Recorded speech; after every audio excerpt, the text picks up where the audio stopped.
Shalom. Kurang keras. Shalom.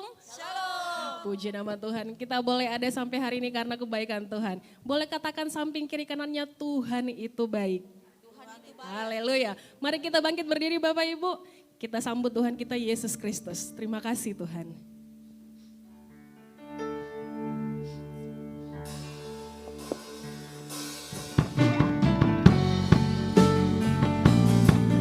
Kami buka ibadah kami pagi hari ini hanya di dalam nama Yesus. Terima kasih Tuhan.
Bapa, kami sungguh bersyukur pada pagi hari ini Tuhan. Seberapapun kami yang ada saat ini, kami percaya firman-Mu berkata, 2-3 orang berkumpul dalam nama-Mu, Engkau hadir Tuhan. Saat ini Engkau ada di tengah-tengah kami Tuhan. Lawatlah kami setiap daripada kami. Pribadi lepas pribadi yang ada di tempat itu Tuhan, lawat. Kami percaya kuasa-Mu Tuhan. Kuasa darah Yesus berkuasa atas hidup kami. Terima kasih Bapa. Terima kasih kami boleh berada di rumah Tuhan. Terima kasih untuk penyertaan dan perlindungan Tuhan sepanjang minggu ini kepada kami semua Tuhan. Sebelum kami masuk lebih dalam lagi Tuhan, apapun kesalahan kami yang kami lakukan sepanjang minggu ini Tuhan, baik itu ketidaktaatan kami, baik itu kelalaian kami, apapun yang kami lakukan yang membuat Engkau bersedih Tuhan, ampuni kami Tuhan. Ampuni kami dan layakkan kami untuk masuk dalam ibadah-Mu yang kudus pada pagi hari ini Tuhan. Hamba percaya Tuhan yang akan memimpin ibadah ini dari awal pertengahan hingga akhir dari ibadah ini Tuhan. Nama-Mu saja yang kami tinggikan di tempat ini Tuhan, tidak ada nama lain Tuhan. Terima kasih Bapa, terima kasih Tuhan. Terima kasih atas kasih dan kebaikan Tuhan. Urapi hamba yang akan menyampaikan firman-Mu Tuhan, hamba yang tidak ada apa-apanya ini Tuhan. Sehingga setiap firman yang keluar, itu boleh dari mulut-Mu sendiri Tuhan, dari hati-Mu sendiri Tuhan, menyampaikan melalui mulut hamba-Mu ini Tuhan. Sehingga firman itu boleh jatuh di tanah yang subur, di hati yang subur Tuhan. Dan bisa berbuah lebat Tuhan. Terima kasih Bapak. Terima kasih Tuhan. Percepat langkah saudara-saudara kami yang masih dalam perjalanan Tuhan.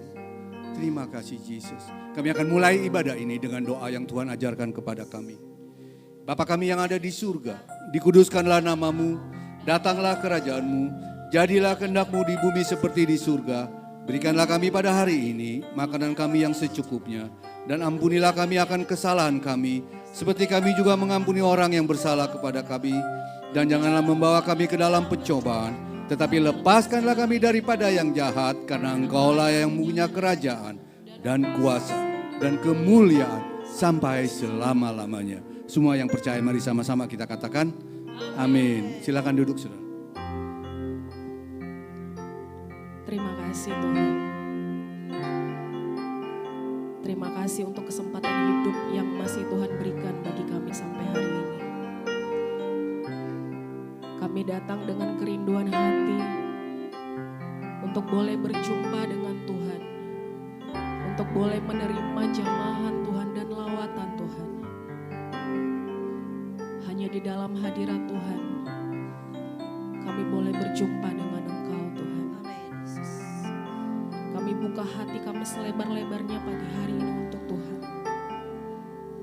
Jamah kami Tuhan. Terima kasih Tuhan.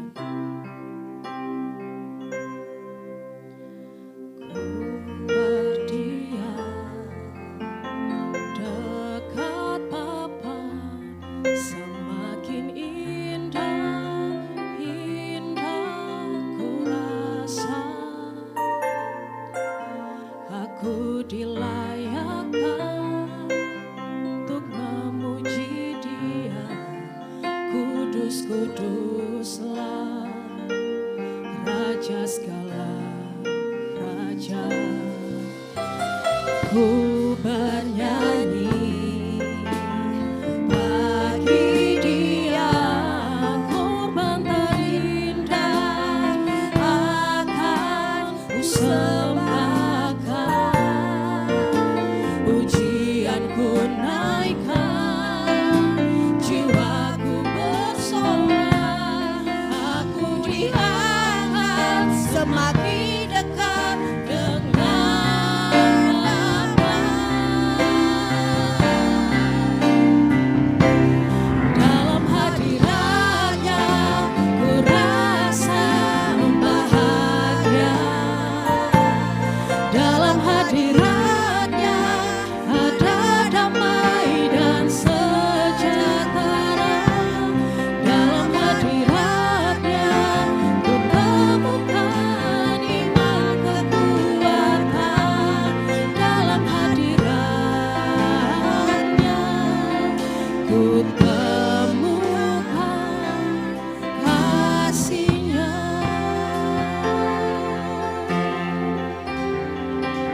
Terima kasih Tuhan. Pagi hari ini kami mau hanya dekat dengan Engkau Tuhan. Ku berdiam dekat Bapa, semakin indah, indah ku rasa, aku dilayakkan untuk memuji Dia.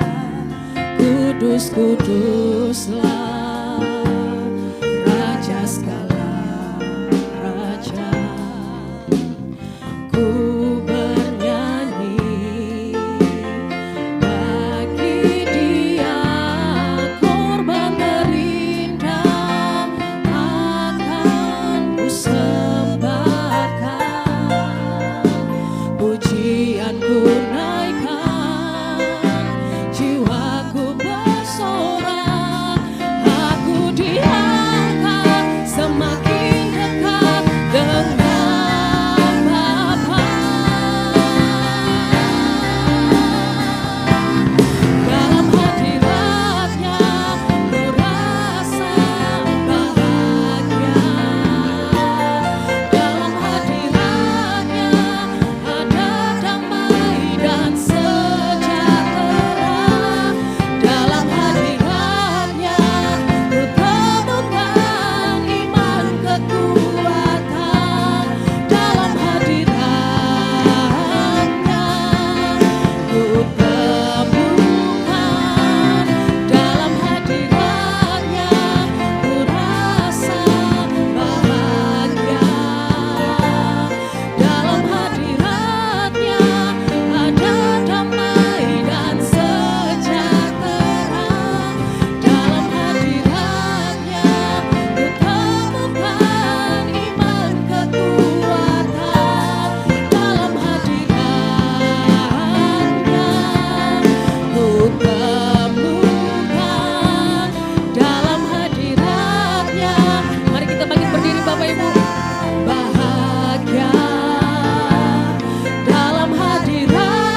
kita angkat suara kita buat Dia.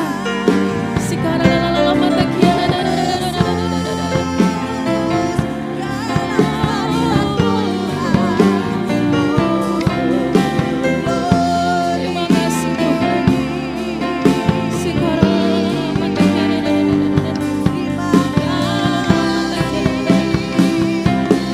Dalam hadirat-Nya ku rasa bahagia. Dalam hadirat-Nya ada damai dan sejahtera. Dalam hadirat-Nya ku temukan iman kekuatan. Dalam hadirat-Nya ku temukan kasih-Nya.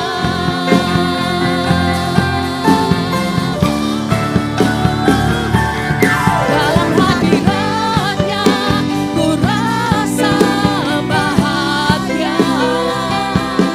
Dalam hadirat-Nya ada damai dan sejahtera. Dalam hadirat-Nya ku temukan iman kekuatan. Dalam hadirat-Nya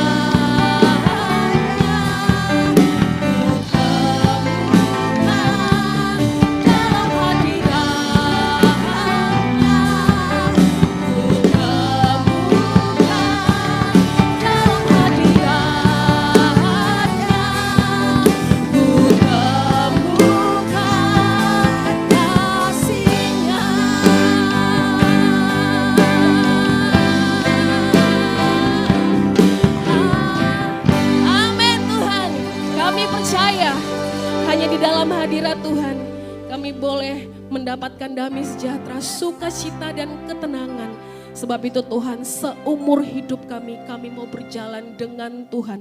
Karena kami percaya kemuliaan demi kemuliaan, kemenangan demi kemenangan, itu yang kami dapatkan. Terima kasih Tuhan. Yang siap lebih lagi memuji Tuhan, katakan amin. Haleluya.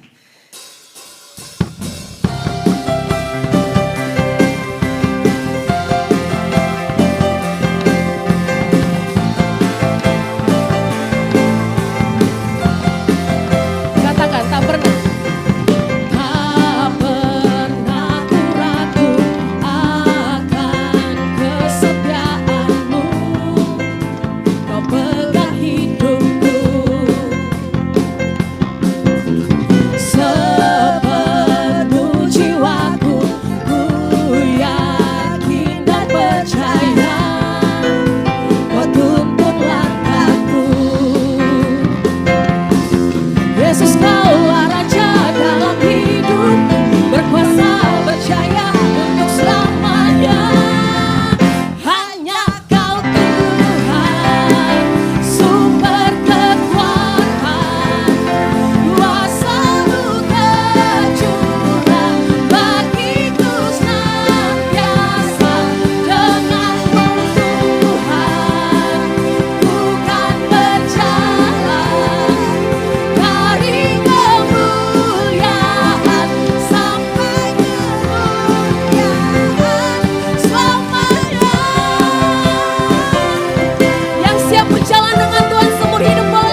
Siap lebih lagi Bapak Ibu Saudara yang dikasih Tuhan.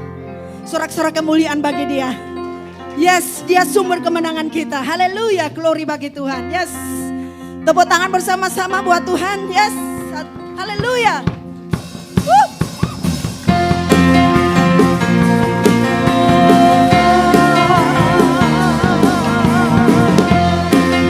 Haleluya. Terima kasih Tuhan. Yuk, sama-sama katakan. Ku diberi kuasa Raja mulia, menaklukkan musuh di bawah kaki. Ku pakai kuasa dari Raja mulia. Bila Allah ada bersamaku, siapa jadi lawanku? Yuk semuanya katakan. Sungguh besar Kau Tuhanku, Engkau perisai hidupku. Ku berdiri dengan iman, iman dalam Yesus Tuhan. Kau yang memberi kemenangan, ku bersorak merayakan. Terpujilah Engkau Raja, segala raja. Haleluya. Sorak-sorak kemuliaan bagi Dia. Glory bagimu Tuhan. Haleluya. Yuk, semua katakan. Ku diberi kuasa Raja mulia. Yes, terima kasih Tuhan. Menghancurkan musuh di bawah kakiku.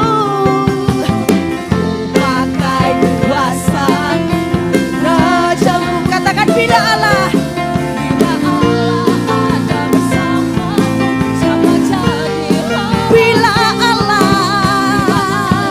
ada bersamaku, siapa jadi lawan? Bila Allah ada bersamaku, siapa jadi lawanku? Sungguh besar Kau Tuhanku, Engkau perisai hidup kami Tuhan. Kami berdiri dengan iman, iman dalam Kau yang memberi.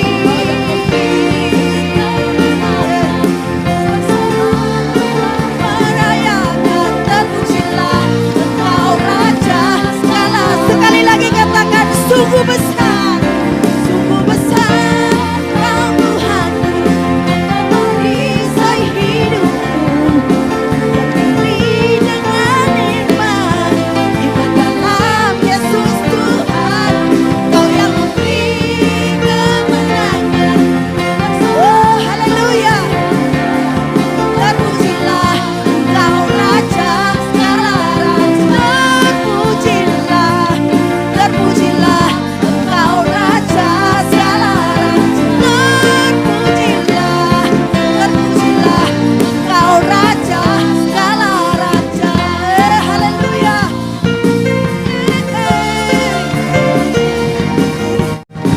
Glory bagimu Tuhan.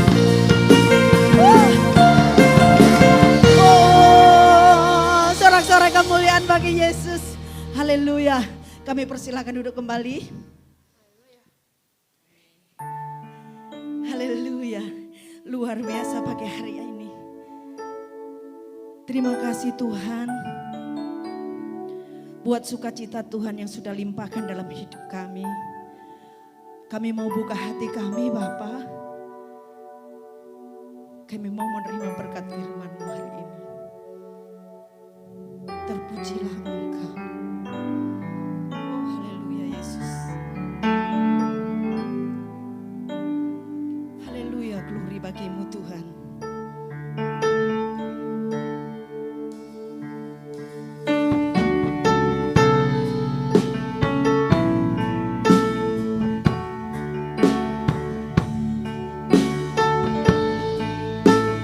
Haleluya Tuhan Yesus, haleluya. Glory bagimu Tuhan.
puji-pujian dengan penuh keyakinan.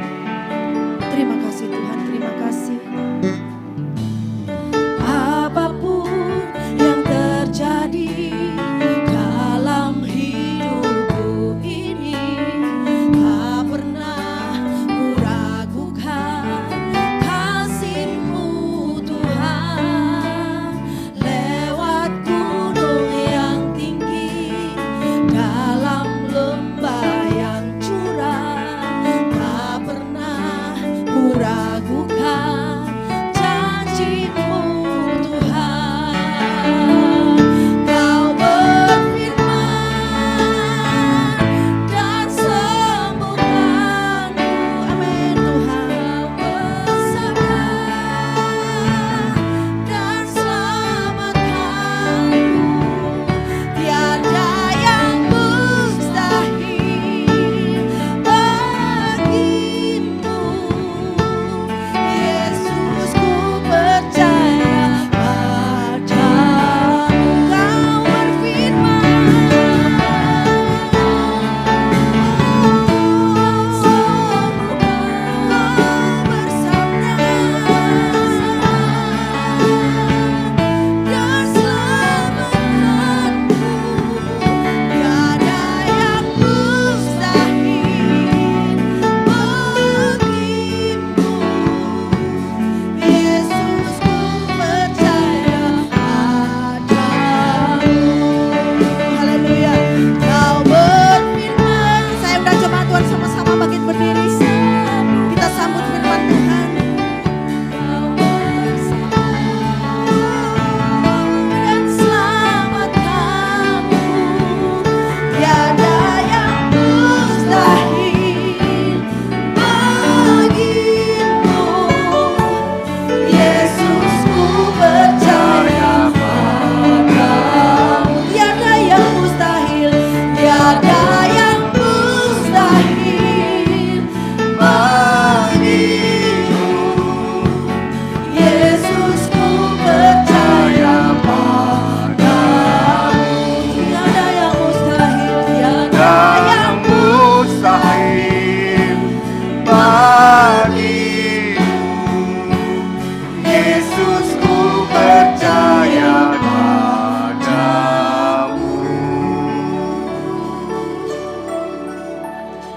Benar Tuhan, tiada yang mustahil bagimu Tuhan. Tiada yang mustahil bagi Tuhan. Kami percaya Engkau Allah yang berkuasa atas hidup kami. Kami bersyukur pada pagi hari ini Tuhan, kalau kami boleh berada di rumah Tuhan. Kami akan mendengarkan sebagian daripada firman-Mu Tuhan.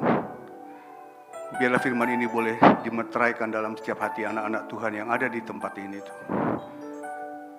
Urapi hamba-Mu yang tidak ada apa-apa ini Tuhan, biar Tuhan pakai hanya untuk kemuliaan nama Tuhan. Dalam nama Yesus kami berdoa dan mengucap syukur. Haleluya. Amin. Silakan duduk saudara yang dikasihi Tuhan. Shalom Bapak Ibu saudara yang dikasihi Tuhan. Shalom. Sebelumnya mohon maaf.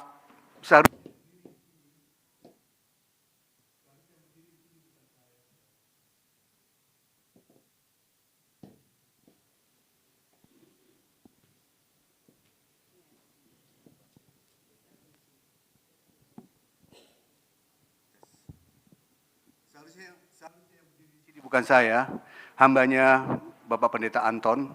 Beliau itu tinggal di Kalimantan. Dan rencana beliau itu datang pada hari Sabtu pagi. Tetapi waktu hari Jumat malam beliau telepon saya, pesawatnya di-cancel saudara. Karena tidak ada penerbangan ke Bali. Mungkin karena acara G20 ini saudara. Akhirnya dia nggak bisa hadir ke sini, dia mohon maaf.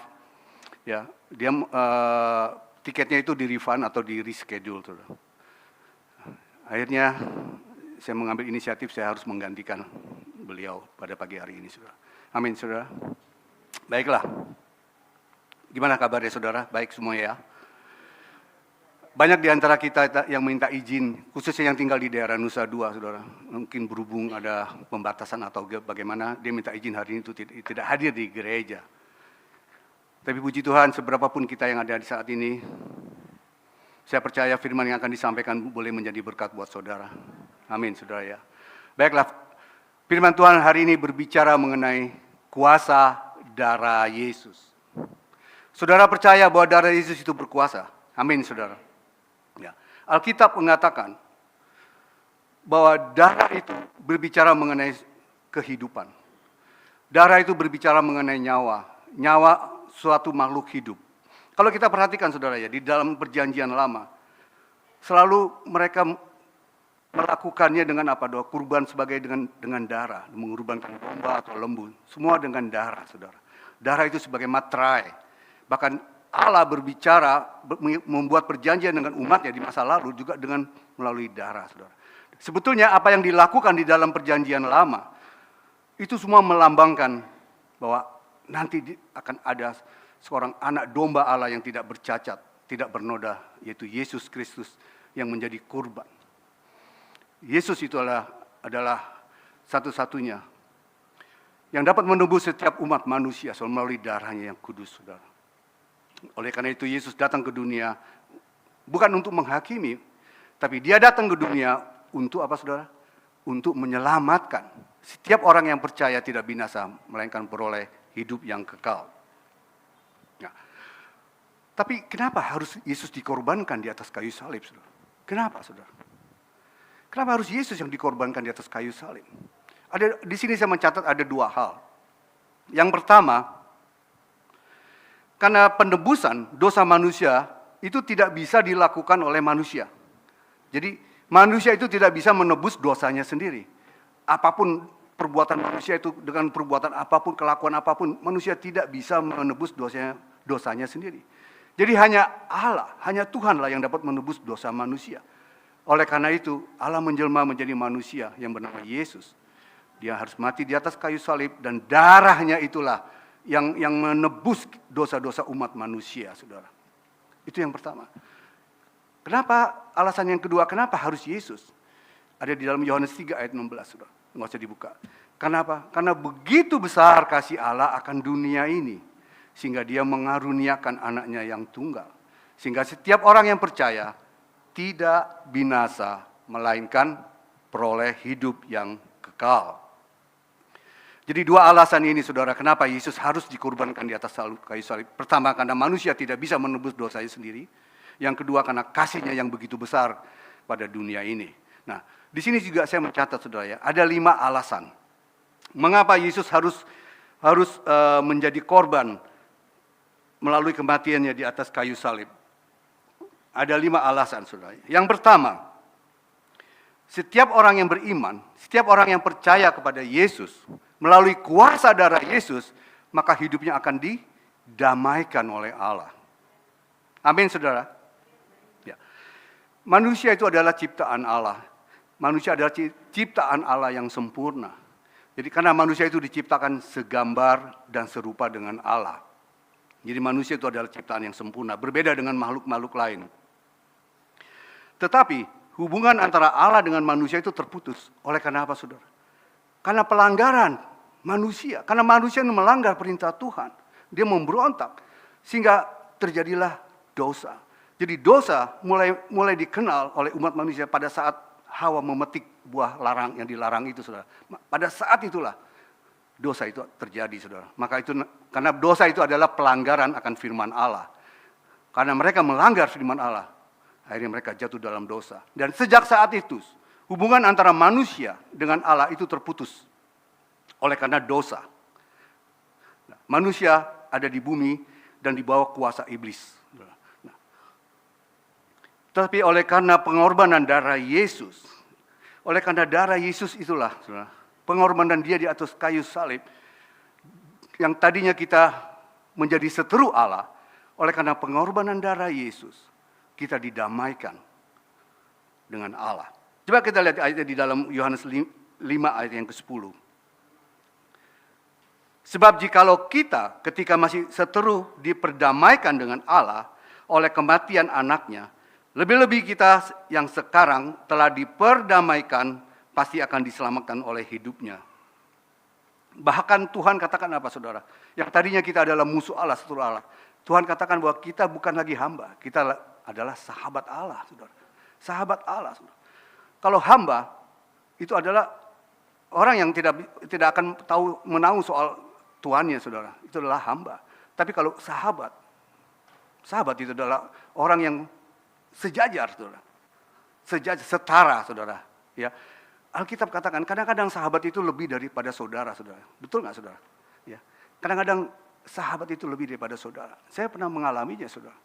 Ketika pada suatu saat saya itu terpepet, saudara ya, kepepet dan sebetulnya hanya beberapa seminggu aja, saudara. Habis itu saya baru turun cair.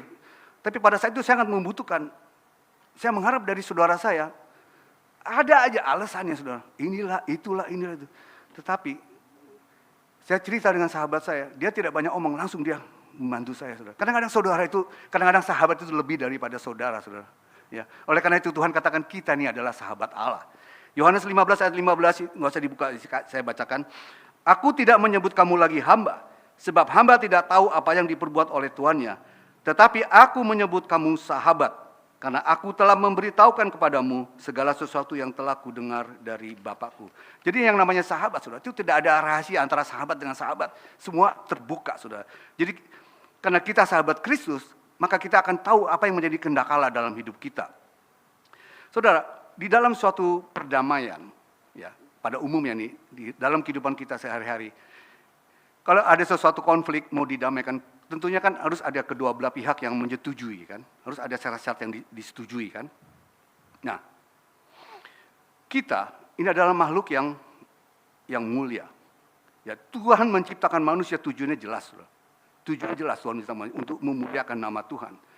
Di dalam 1 Korintus 10 ayat yang 31 dikatakan, jikalau engkau makan, jikalau engkau minum, dan jikalau engkau melakukan apapun juga yang kau lakukan, lakukanlah itu untuk kemuliaan nama Tuhan. Jadi jelas, hidup kita ini untuk memuliakan nama Tuhan. Nah, karena manusia ini telah jatuh dalam dosa, maka manusia itu menjadi seteru Allah. Nah, Allah mempunyai inisiatif, saudara, untuk berdamai dengan kita. Makanya Allah kirimkan anaknya, Yesus Kristus sebagai kurban untuk menebus segala dosa-dosa kita. Nah, melalui darah Yesus, saudara, Allah mau memperbaharui perjanjiannya dengan kita. Ya, yang tadinya kita udah terputus hubungan dengan Allah, Allah mau memperbaharui perjanjiannya dengan kita melalui kurban, yaitu anaknya sendiri, saudara. Jadi setiap orang yang percaya, setiap orang yang menerima perjanjian itu, maka kita akan diselamatkan. Kita ini adalah orang-orang yang menerima. Ya, jadi puji Tuhan, saudara ya. Kita harus bersyukur kepada Tuhan karena banyak yang dipanggil tapi sedikit yang dipilih, saudara. Kita ini adalah orang-orang pilihan Tuhan. Kita yang setuju dengan perjanjian Allah, sehingga kita akan juga menerima keselamatan daripada Tuhan. Lalu pertanyaannya, bagaimana dengan orang-orang yang menolak? Orang yang tidak mau diajak berdamai dengan Tuhan. Ya. Firman Tuhan katakan di dalam Yohanes 3 ayat 18, barang siapa percaya kepadanya, ia tidak akan dihukum. Barang siapa tidak percaya, ia telah berada di bawah hukuman. Jadi jelas firman Tuhan, saudara. Orang yang menolak Yesus, dia sedang berada di bawah hukuman. Dan hukuman itu saat ini sedang terjadi dalam hidup mereka. Mereka tetap menjadi seteru Allah. Karena mereka tidak mau didamaikan. Mereka tetap menjadi musuh Allah.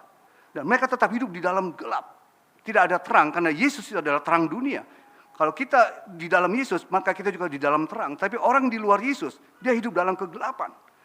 Ya kan? Dia tidak menerima keselamatan, tidak ada damai sejahtera, sukacita. Tidak ada dari Tuhan, saudara. Hatinya semakin bodoh dan semakin jahat. Tidak heran kalau saudara di akhir zaman ini orang-orang semakin jahat, saudara ya. Saudara pernah baca berita seorang kakek, kalau nggak salah di Bandung ya, saudara ya, yang dia mengendarai mobil, dia nyerempet motor kalau nggak salah. Pernah dengar ya cerita itu ya? Ini kejadian benar, saudara. Jadi seorang kakek, dia mengendarai mobil, mungkin dia sengaja atau tidak sengaja, atau dia tahu atau tidak tahu, dia nyerempet sebuah motor, saudara. Tapi dia jalan terus, saudara.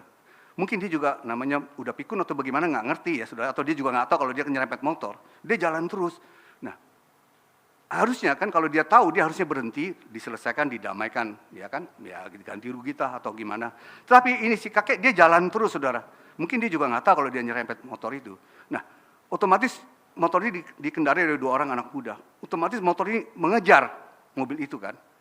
It's okay, nggak apa-apa dia mengejar atau dia berhenti minta pertanggungjawaban. Tetapi jahatnya, saudara, anak ini mengejar mobil itu sambil berteriak-teriak, maling, maling, maling, saudara. Ini yang jahat, saudara.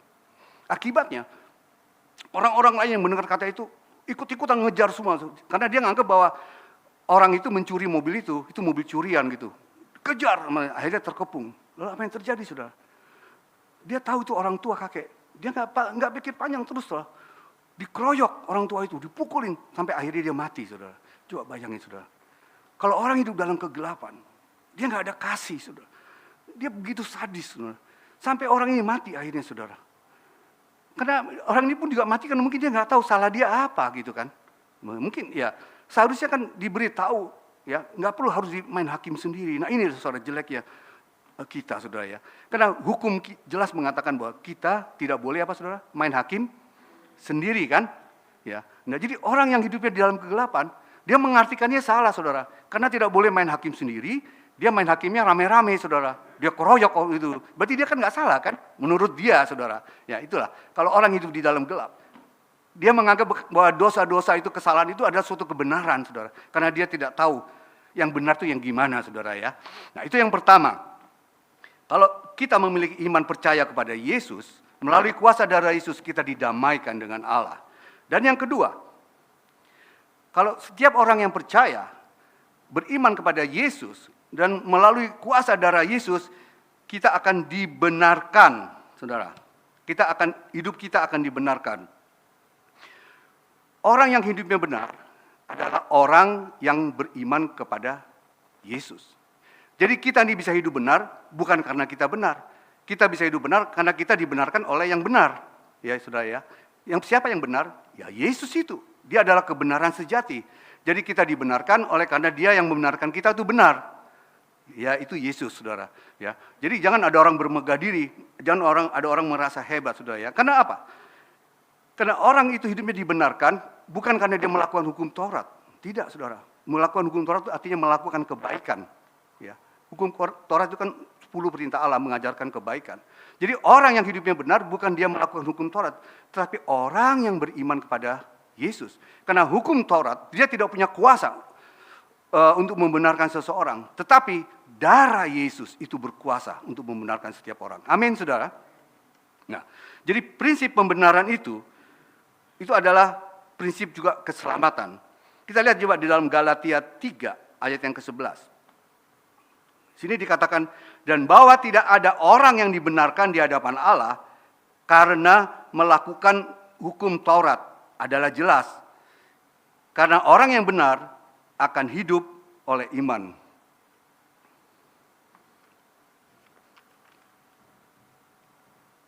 Saudara, kita yang tadinya terbelenggu oleh dosa, kita yang tadinya ada di bawah kutuk dosa, ya kita tidak berdaya, saudara.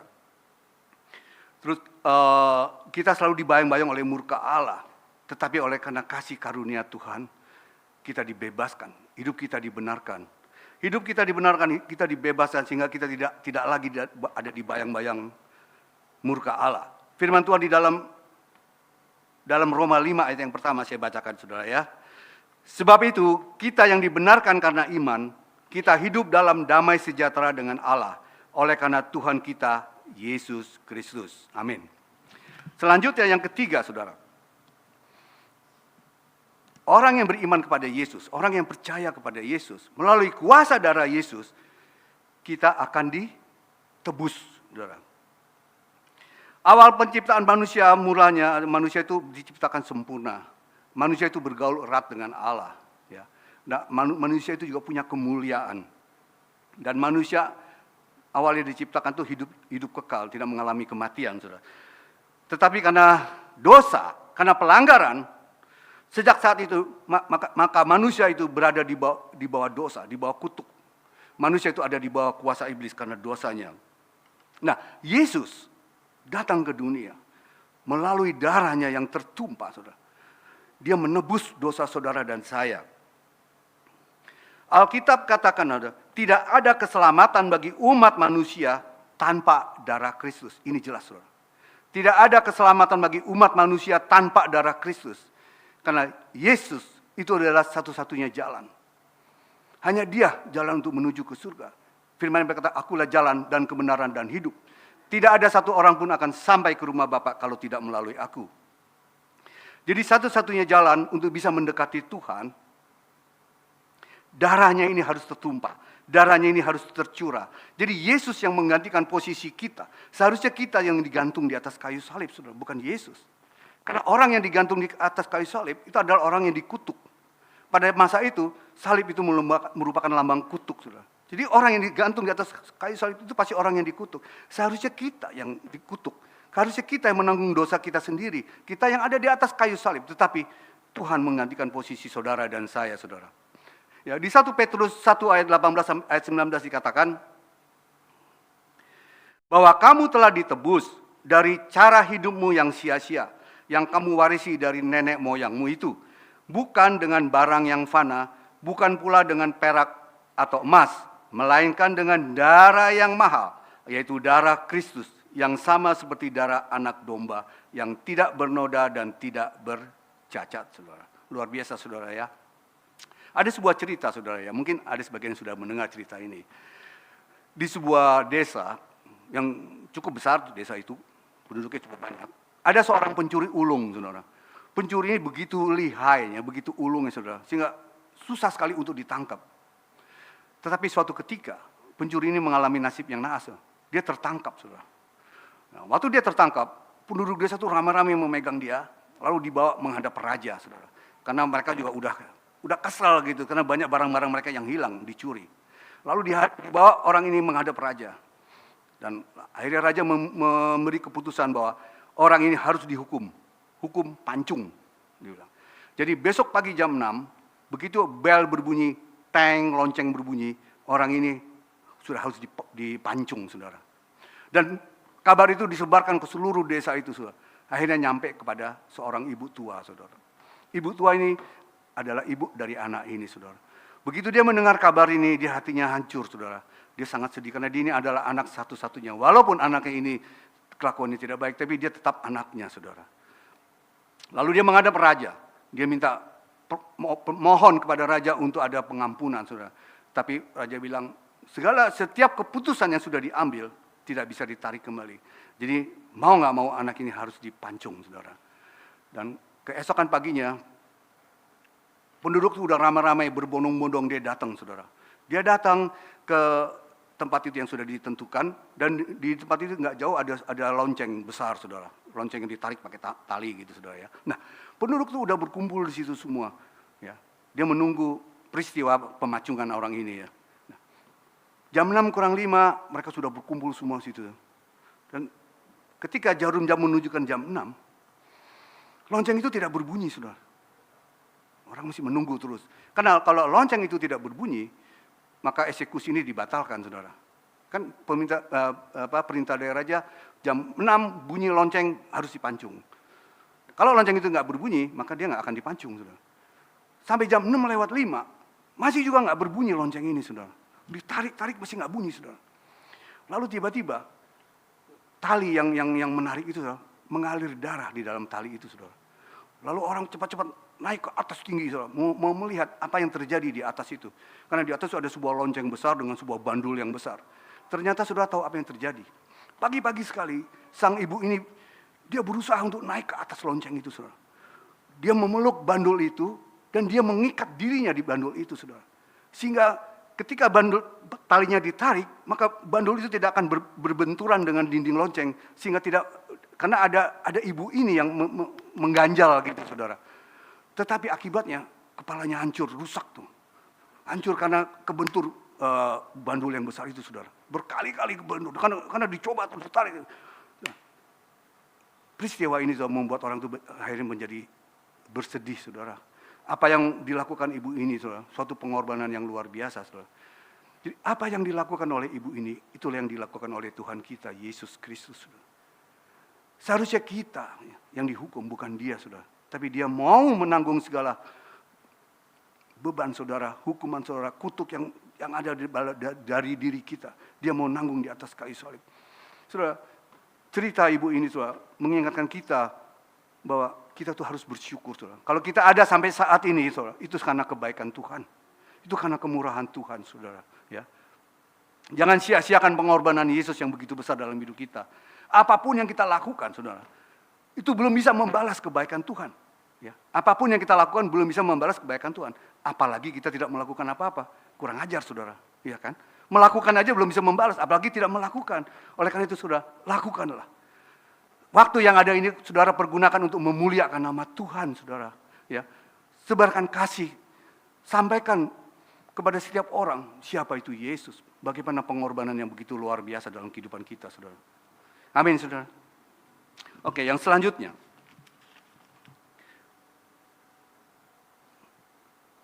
Setiap orang yang percaya kepada Yesus, melalui kuasa darah Yesus, maka hidupnya akan disucikan. Hidupnya akan disucikan. Saudara, Alkitab katakan, kita harus bisa mengejar kekudusan. Kenapa saudara? Karena tanpa kekudusan, kita tidak bisa melihat Allah. Di dalam Ibrani 12 ayat 14 dikatakan, berusahalah hidup damai dengan semua orang dan kejarlah kekudusan. Sebab tanpa kekudusan, tidak seorang pun akan melihat Tuhan. Kita tahu bahwa sifat Allah itu adalah kudus, saudara. Dan Allah mau kita juga bisa kudus. Tetapi apakah manusia bisa kudus seperti Allah? Nggak mungkin, saudara. Ya. Standar kekudusan Allah itu berbeda dengan standar kekudusan manusia. Nggak mungkin kita bisa kudus sempurna seperti Allah. Ya. Karena manusia itu seperti kain kotor di hadapan Tuhan. Tetapi Alkitab berkata, kita harus bisa berusaha hidup kudus. Hidup kudus itu apa sih saudara? Hidup kudus itu kita bisa melawan segala keinginan-keinginan jahat. Ya, kita bisa melawan apa keinginan daging kita, apa itu perseteruan, perselisihan, perzinahan, perselingkuhan, apapun juga. Iri hati, dengki, semua yang memuaskan daging kita, itu kita bisa lawan. Itu kita berusaha untuk hidup kudus. Memang manusia masih memiliki kedagingan, kita kadang-kadang jatuh. Kalau kita jatuh, nggak apa-apa saudara, namanya manusia, tapi kita harus bangkit kembali. Tapi kita jangan hidup di dalam dosa. Ini yang tidak boleh, saudara. Ya, kita harus berusaha bisa hidup kudus, bisa hidup suci. Jadilah saksi Kristus kepada orang lain sehingga mereka juga bisa memperoleh keselamatan dari Tuhan. Di dalam firman-Nya di dalam 1 Yohanes 1 ayat 7 dikatakan, tetapi jika kita hidup di dalam terang, sama seperti Dia ada di dalam terang, maka kita beroleh persekutuan seorang dengan yang lain. Dan darah Yesus, anaknya itu, menyucikan kita dari segala dosa. Kalau saat ini saudara masih ada yang hidup di dalam dosa, tidak ada kata terlambat saudara, berbalik kepada Tuhan. Mohon ampun kepada Tuhan, karena Dia adalah Allah yang setia. Ya, kalau kita mau datang kepada Tuhan, kita mau mengaku dosa kita, maka Ia adalah Allah yang setia dan adil. Dia akan mengampuni dosa kita. Bahkan Dia akan menyucikan kita dari segala kejahatan, saudara. Ya. Kita harus hidup terus dalam terang Tuhan. Kita harus hidup terus berusaha dalam hidup kekudusan, saudara. Yang berikutnya, yang kelima, saudara. Setiap orang yang percaya dan melalui kuasa darah Yesus, hidupnya akan dilayakkan. Saudara, kita tahu bahwa surga itu tempat bersemayam Allah. Sekarang saya mau tanya, kira-kira kita layak gak masuk surga, saudara? Dengan keberadaan kita ini. Ya. Pada suatu saat kalau Tuhan panggil kita layak gak masuk dalam kerajaan Allah? Masuk dalam surga? Ya, kalau menurut kedagingan kita gak mungkin layak, saudara. Gak ada manusia yang sempurna. Ya kan? Gak ada manusia yang sempurna. Dan Allah menuntut untuk bisa masuk ke dalam kerajaannya Allah. Allah menuntut kekudusan. Gak mungkin manusia bisa kudus seperti Allah, saudara. Tetapi puji Tuhan, saudara. Oleh karena darah Yesus, kembali lagi kepada darah Yesus, darah yang berkuasa ini tuh, maka kita dilayakkan untuk masuk ke dalam kerajaan Allah. Bukan karena kita hebat, bukan karena kita benar, bukan karena kita melakukan kebaikan, tetapi karena darah Yesus kita dilayakkan. Jadi setiap orang yang beriman kepada Yesus, maka dia akan dilayakkan untuk masuk dalam kerajaan Allah.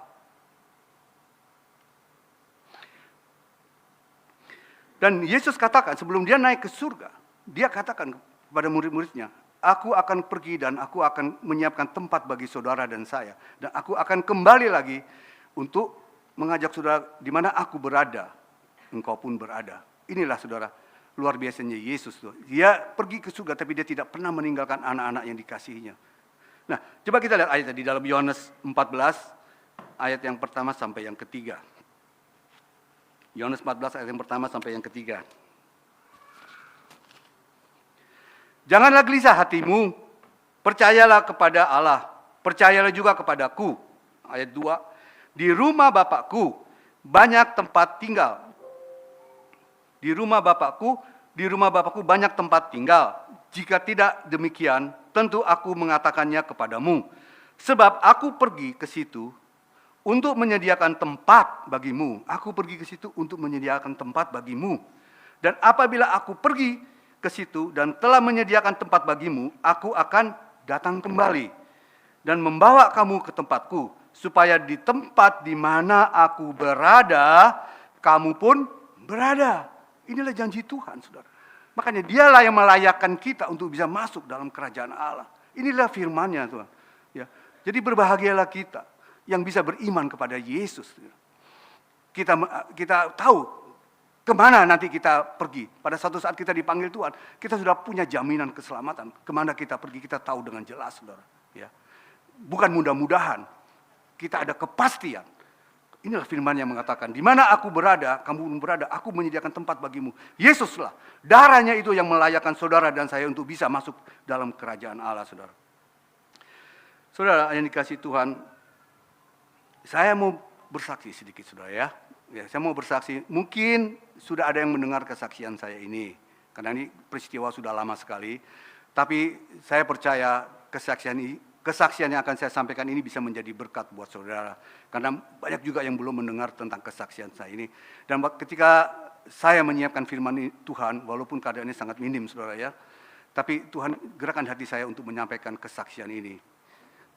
Saudara, dulu waktu saya masih muda, sekarang udah tua, saudara. Ya, berarti kan udah ngaku ya, saudara ya. Waktu anak saya masih kecil-kecil, saudara. Sekarang anak saya udah besar dan saya udah punya cucu, saudara. Ya.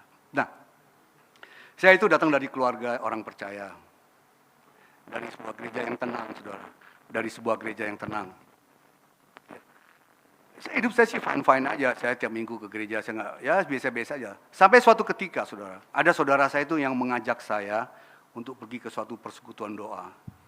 Persekutuan doa Okumene kalau salah, saudara ya.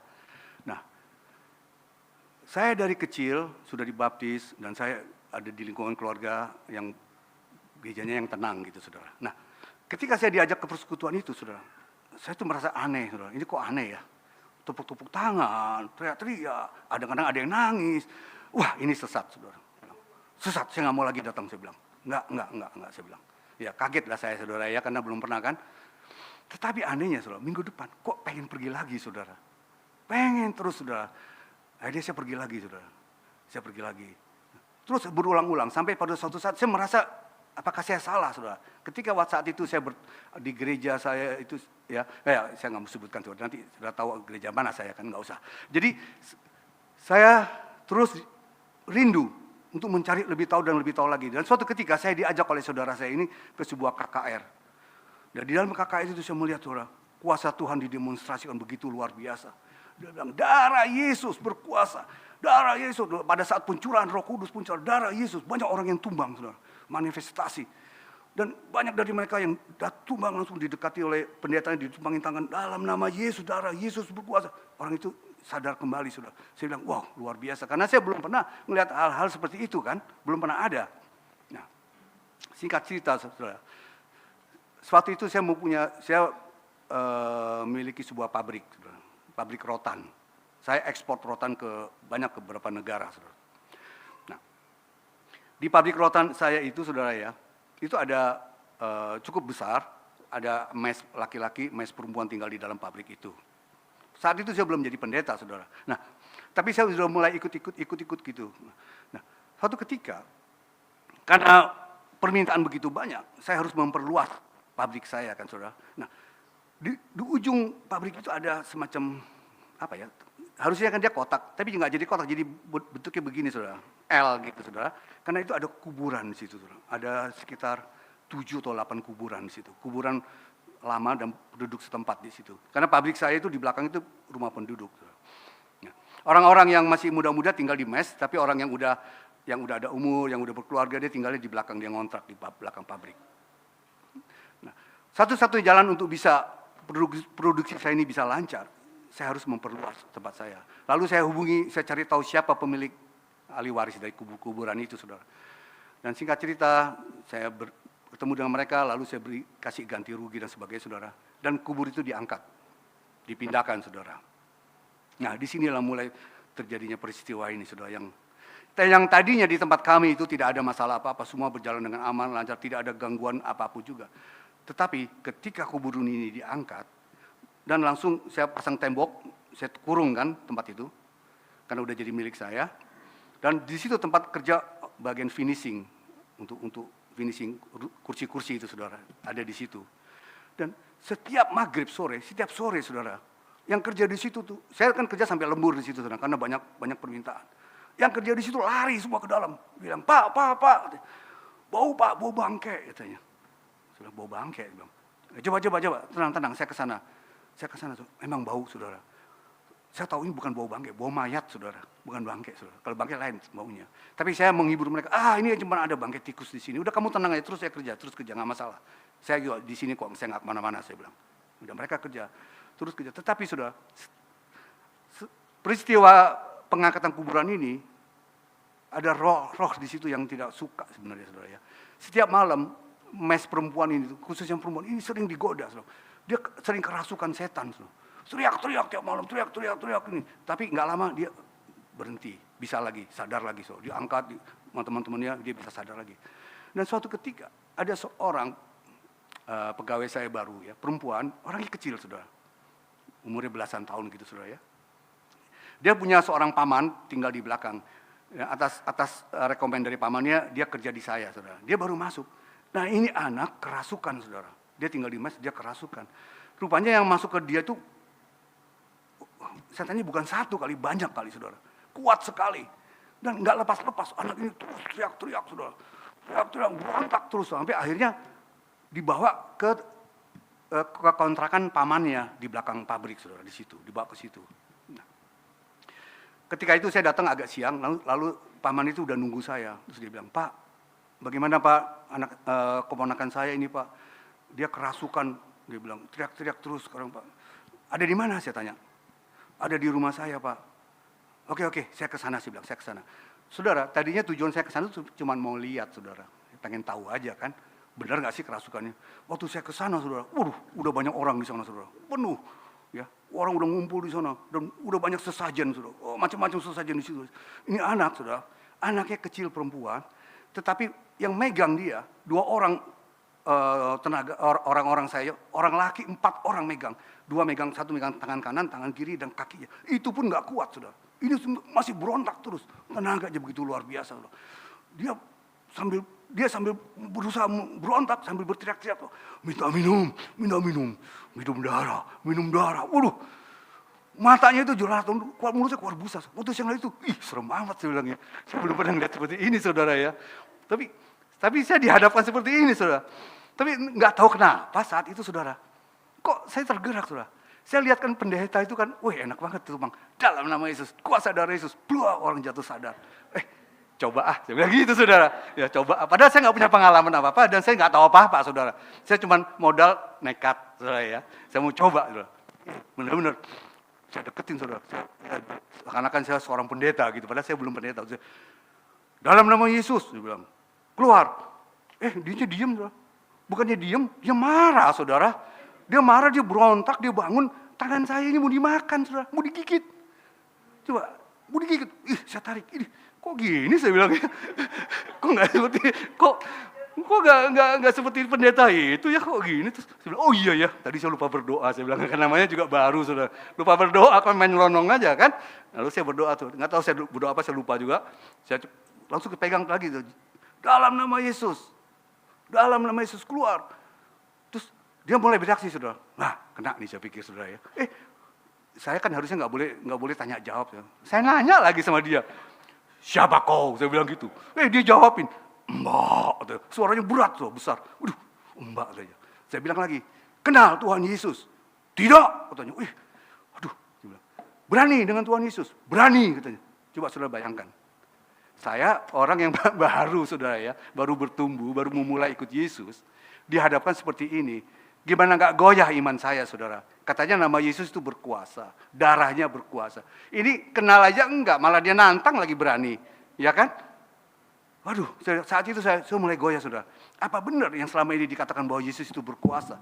Apa benar bahwa darah Yesus itu punya kuasa? Buktinya, kenal enggak? Malah dia nantang Yesus, dia bilang. Saudara, pada saat seperti itu, iman saya udah goyah banget, saudara. Kalau gitu selama ini saya sia-sia. Saya punya Tuhan yang mati, Tuhan bukan Tuhan yang hidup, saya bilang gitu. Enggak ada kuasanya. Saudara, tahu begitu ajaibnya Tuhan. Di kuping saya ini ada yang bilang, saudara, hati-hati. Bahwa iblis itu adalah bapak segala dusta. Nggak tahu itu kata-kata dari mana, saudara. Padahal saya nggak tahu ayatnya, saudara. Ya, itu ada di dalam Yohanes 8 ayat 44. Jadi iblis itu adalah bapak segala dusta. Ada yang bilang ke kuping saya begitu jelas, saudara. Nah, pada saat itu saya sadar, saudara. Oh, kalau gitu ini iblis lagi berusaha untuk menipu saya, ya kan? Dia tahu kalau saya ini masih baru, ya kan? Belum iman saya itu belum kuat lah istilahnya. Mungkin saya belum siap untuk mengusir orang seperti ini. Saya sendirian di sana, saudara. Yang lain itu ya orang penduduk situlah. Ya. Jadi akhirnya ketika saya mendengar suara itu, lalu saya bilang, Tuhan ampuni saya, Tuhan. Lalu saya berdoa, saudara. Di situ saya berdoa dengan sungguh-sungguh. Saya bilang, Tuhan beri saya kuasa untuk mengusir roh yang ada di dalam anak ini. Saya bilang apa, saudara? Jangan namamu dipermalukan di tempat ini, Tuhan. Jangan namamu dipermalukan. Dalam nama Yesus. Saya teriak seperti itu, saudara. Ketika saya bicara seperti itu, mendadak tuh, nggak tahu kenapa tuh, saya bilang, tangannya jangan dipegang, lepas. Lepas, jangan ada yang memegang. Padahal tadi kan dia merontak, saudara. Saya mau digigit kan, saudara. Begitu dia lepas tangannya, langsung saya pegang di jidatnya dia, saudara. Dalam nama Yesus, sembah dia. Sembah dia, karena engkau telah menantangnya. Saat ini juga kau sembah dia dalam nama Yesus, saya bilang. Sudah tahu kuasa darah Yesus. Darah Yesus. Sembah dia. Dalam nama Yesus. Tahu apa yang terjadi, saudara? Dia teriak sekencang-kencangnya. Melangking suaranya. Ampun. Ampun. Panas. Panas. Saya merinding, saudara. Saya merinding semua. Saya juga belum pernah namanya saya. Saya merinding, saudara. Tapi saya terus. Sembah dia. Sembah dia. Engkau telah menantangnya. Dalam nama Yesus. Darah Yesus. Sembah dia. Saudara tahu apa yang terjadi, saudara? Pada saat, kenapa saya bilang tadi tangannya lepas? Lalu dia ke dalam keadaan tertidur kan, saudara. Tangannya mulai bergetar-getar gini, saudara. Nah, saya mulai memperhatikan, saudara. Saya juga harus waspada kan. Jangan-jangan nanti taunya nempeleng saya kan bisa kan, saudara ya. Iya kan? Kita kan harus cerdik seperti ular kan, ya kan? Dulu gini, saya jangan ngelirik terus, saudara. Karena pertama saya mau dimakan tangannya kan. Jadi sambil saya bilang, dalam nama Yesus, kuasa darah Yesus, sembah dia, sembah. Tangannya begini terus, saudara. Terus begini, lama tuh, bergetar-bergetar. Lama-lama tangan tuh diangkat tuh. Diangkat, saudara tahu apa yang terjadi? Dia begini, saudara. Dia angkat tangan, dia menyembah, saudara. Luar biasa Tuhan kita, saudara. Roh yang ada pada kita jauh lebih besar daripada roh yang ada di anak itu, saudara. Sehingga dia menyembah. Roh Allah. Darah Yesus itu berkuasa, saudara. Saat itu juga begitu dia menyembah. Dia bukan menyembah saya, saudara. Dia menyembah roh yang ada di belakang saya. Roh yang ada bersama saya. Jadi roh yang ada di anak itu menyembah roh yang ada bersama saya. Dan roh yang ada bersama saya lebih besar daripada roh yang ada di dunia ini. Yaitu roh Allah sendiri. Roh Yesus Kristus Tuhan kita. Amin, saudara. Itulah sebabnya dia menyembah. Dan saat itu dia menyembah, dia sadar. Dia lihat saya. Oh Bapak, katanya. Dia baru mengenali saya. Tadinya saya mau digigit untuk rumah dia. Dia baru mengenali saya. Dia kucuk lari loh. Kembali lagi ke mes. Nah, itulah pengalaman pribadi saya bersama Tuhan, saudara. Sejak saat itu, tadinya saya nggak punya Alkitab, saudara. Sampai punya anak 2 nggak punya Alkitab, bayangin saudara, terlalu nggak? Ya. Lalu saya cari Alkitab, saya beli Alkitab, saya baca Alkitab dari mulai Kejadian sampai Wahyu, saudara. Saya baca, karena saya mengalami kuasa Tuhan, jadi saya cinta mula-mula saya menggebu-gebu bersama Tuhan. Karena saya merasakan sendiri, saudara, betapa kuasanya Tuhan, saudara. Ya, saya seorang diri di situ, nggak dengan siapa-siapa, saudara. Ketika saya ceritakan di gereja, saudara, di persekutuan doa saya ceritakan, dia bilang, wah seharusnya kita ditelepon katanya, kita rame-rame, kita dukung dalam doa kita. Ya jangan sendirian, bahaya Pak, katanya dia bilang gitu. Ya tapi sudah terjadi, saya juga nggak maksud, tadinya cuma mau lihat aja kan, saudara ya. Tapi saya percaya, saudara, apa yang saya alami, saudara juga bisa mengalami. Karena kita adalah sama-sama anak Allah, kita punya kuasa. Ya, pada saat itu saya belum menjadi pendeta, saya baru pengusaha. Ya, pendeta bisa melakukan itu. Saya juga pengusaha juga bisa. Sama-sama P kan, saudara. Dia pendeta, saya pengusaha kan. Ya kan? Nah, tapi kan kuasanya sama. Kita kan anak-anak Allah, sama kuasa. Jadi saudara juga bisa. Kalau misalnya ada kejadian di rumah saudara, ada gangguan-gangguan dari kuasa gelap, jangan panggil pendeta. Praktekkan dengan iman. Praktekkan. Ya, karena iman tanpa perbuatan pada hakikatnya adalah mati. Sia-sia. Saudara katakan saya beriman kepada Yesus, tapi ketika ada mau ke toiletnya, ke WC belakangnya takut malam-malam. Gimana itu saudara? Mana iman saudara? Ya. Jadi kalau ada kejadian yang aneh-aneh, ya, jangan saudara takut. Percaya roh yang ada kita lebih besar daripada roh yang ada di dunia ini. Kalau Tuhan Yesus bersama kita, siapa lawan kita saudara? Nggak ada saudara.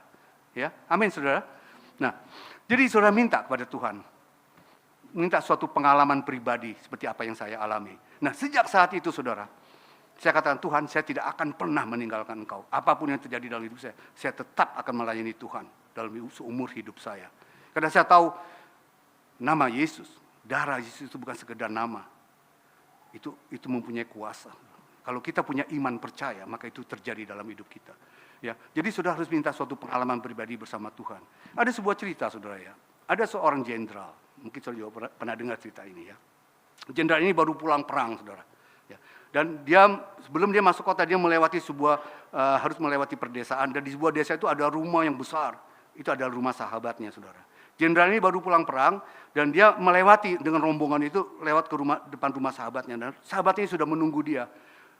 Karena sahabat ini mau menjamu sang jenderal dengan semua prajurit itu untuk datang ke rumah dia. Dan ketika mereka lewat lalu diundang oleh sahabatnya ini. Dan mereka duduk di dalam sebuah meja, jenderalnya dengan sahabatnya, dan yang lain ada meja masing-masing. Nah, ketika mereka sedang bersantap-santap, makan-makan cerita-cerita, lalu teman sahabat ini berkata, Pak Jenderal, saya dengar bahwa Pak Jenderal itu pernah tertangkap oleh musuh dan mau dieksekusi mati, mau ditembak mati. Kira-kira gimana tuh Pak perasaannya, dia bilang gitu. Jadi dia ini bertanya kepada jenderal. Jenderalnya terdiam sejenak saudara. Ya. Dia mukanya merah saudara. Mukanya merah, tiba-tiba dia bangkit dari kursinya. Dia bilang, prajurit sini. Pegang orang ini. Kaget ya sahabatnya loh. Bawa orang ini, tangkap, pegang. Ya. Bawa ke pohon yang besar di sana katanya. Loh, dia bilang, Pak, kalau saya salah ngomong saya minta maaf Pak. Saya nggak maksud menyinggung. Saya kan cuma bertanya Pak.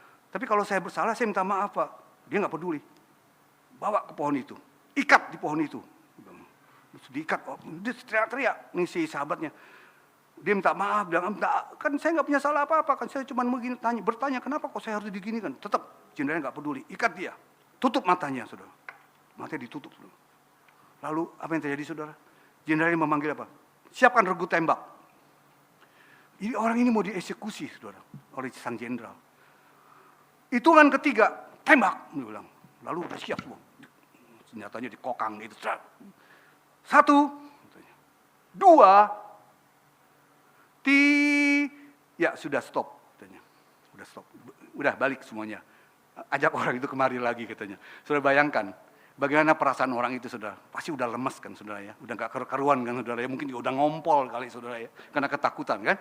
Lalu diajak lagi duduk di mejanya yang tadi dia makan. Tapi orangnya udah lemes, nggak bisa ngomong apa-apa. Terus jenderalnya bilang, tadi kan Bapak tanya ke saya, bagaimana perasaan saya, dia bilang. Kalau saya ceritain, Pak, Bapak kan paling cuma ngangguk-ngangguk aja kan. Nah, jadi apa yang Bapak rasakan saat itu? Itulah yang saya rasakan, katanya, saudara. Nah, jadi saudara, melalui ilustrasi cerita ini, kalau kita mendengar kesaksian itu bagus lah, itu membangun iman kita. Tetapi kalau kita bisa mengalaminya sendiri, itu jauh lebih baik, saudara. Seperti apa yang saya alami, saudara. Ya. Makanya waktu saya disuruh mengembalakan oleh Pak Gilbert, saya katakan siap Pak. Padahal saya belum siap, saudara. Tapi saya bilang siap dulu. Karena saya tahu, kalau saya siap, Tuhan yang akan mempersiapkan saya. Tuhan yang akan memperlengkapi saya, saudara. Yang penting kita mau dulu, siap dulu.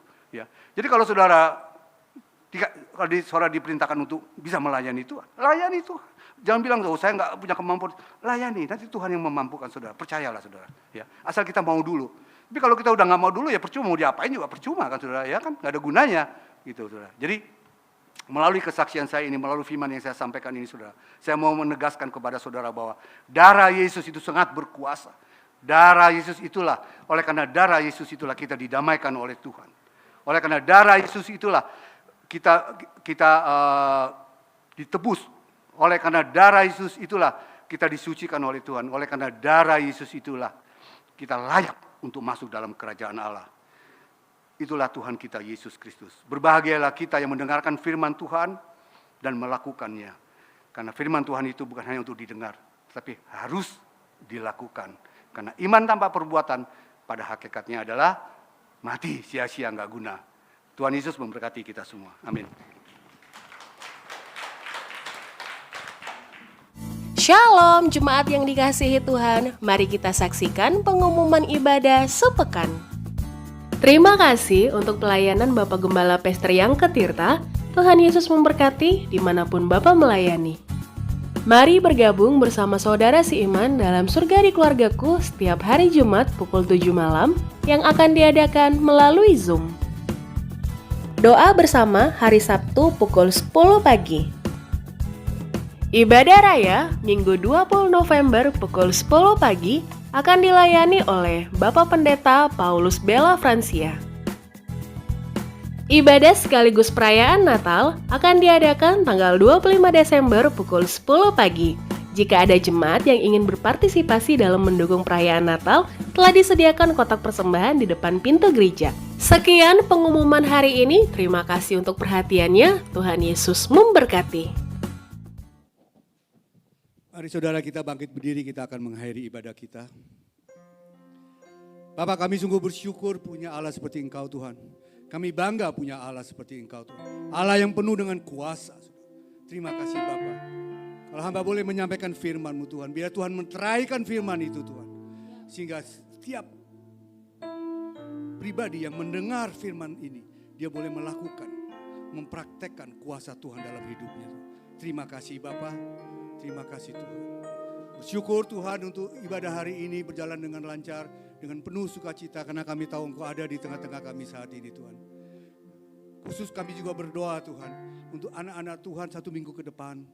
Tuhan sertai mereka, lindungi mereka, jauhkan mereka dari segala mara bahaya apapun juga Tuhan. Berkati kehidupan mereka Tuhan. Apapun yang mereka kerjakan Tuhan buat berhasil Tuhan. Tuhan jauhkan dari malapetaka apapun juga, dari niat-niat jahat Tuhan jauhkan dalam kehidupan mereka Tuhan. Sehingga minggu depan mereka juga boleh berkumpul kembali di tempat ini Tuhan. Untuk saudara-saudara kami yang tidak bisa hadir karena berhalangan Tuhan, karena ada acara G20 Tuhan. Tapi kami percaya Tuhan, firman Tuhan juga akan sampai kepada mereka Tuhan, melalui online Tuhan. Terima kasih Bapak, terima kasih Tuhan. Kalau sebentar kami juga akan berpisah Tuhan. Tapi kami percaya kasih Tuhan, penyertaan Tuhan tidak akan pernah berpisah daripada kami. Karena itu saudara yang dikasih Tuhan, mari kita angkat kedua tangan kita untuk menerima berkat Tuhan. Dan katakan amin, maka ini akan terjadi dalam hidup saudara. Diberkatilah keluargamu, diberkatilah kesehatanmu, diberkatilah apa yang kau kerjakan. Dan diberkatilah engkau yang mengasihi Tuhan lebih dari segalanya. Oleh karena itu saudara yang dikasih Tuhan, marilah kita hidup takut akan Tuhan. Jangan menyimpang ke kanan ataupun ke kiri. Sehingga kemanapun kita pergi hidup kita akan beruntung. Tuhanlah yang akan menjadi perisai kita. Tuhanlah yang akan menjadi pelindung kita. Tuhan akan menyinari kita dengan wajah-Nya. Memberikan damai sejahtera dan sukacita dalam hidup kita. Tuhan akan membuat kita menjadi kepala dan bukan ekor. Dan kau akan terus naik, tidak akan turun. Dan apapun yang kau kerjakan, Tuhanlah yang buat berhasil. Oleh karena itu saudara yang dikasih Tuhan, terimalah berkat daripada Bapa, Putra, dan Roh Kudus. Mulai saat ini sampai Maranatha, Yesus datang untuk kedua kalinya. Semua yang percaya dan telah menerima berkat Tuhan, mari sama-sama kita katakan, amin. Tuhan Yesus memberkati saudara. Kiranya Engkau Memberkati